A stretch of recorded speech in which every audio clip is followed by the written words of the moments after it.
नमस्कार मेरा सम्पूर्ण मित्रहरूलाई, मेरा शुभचिन्तकहरूलाई मैले भारतको दिल्लीमा स्वास्थ्य लाभ गरिरहेको छु। अचानक मुटुमा समस्या देखिएपछि यहाँ स्थित हस्पिटलमा मेरो सर्जरी भयो र तपाईँहरूलाई कसैले कुनै सन्देशै दिन नपाइकन म काठमाडौँ आएँ। काठमाडौँ के भन्छ नेपालबाट आएँ यहाँ। फेरि हाम्रो साधारण मान्छेहरू हामी कहाँ हाम्रो समस्याको समस्या देशको समस्या थोरै हो र कसैलाई भन्ने होइन त।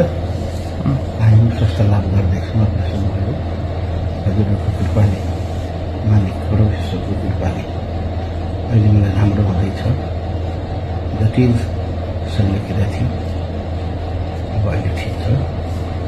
आशा गरौँ यहाँहरूको प्रार्थनाले, यहाँहरूको आशीर्वादले कुनै केही समयपछि फेरि आफूले जानेको विद्यामा फर्केर अझै माचुङ्गे देश र जनतामा समर्पित हुन चाहन्छु।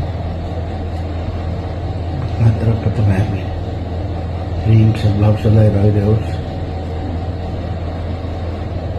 भगवान्लाई प्रार्थना गर्नुहोला किनभने प्रभु ईश्वरभन्दा ठुलो कोही छैन। न जीवन हाम्रो हातमा छ, न मृत्यु।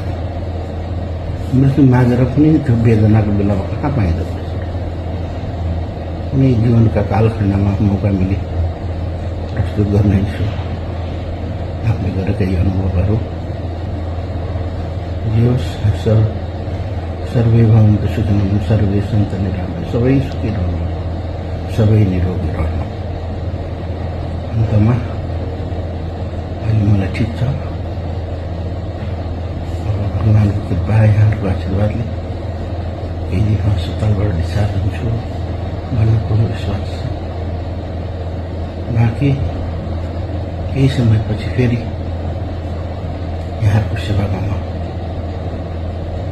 अवश्य नै आउँछु।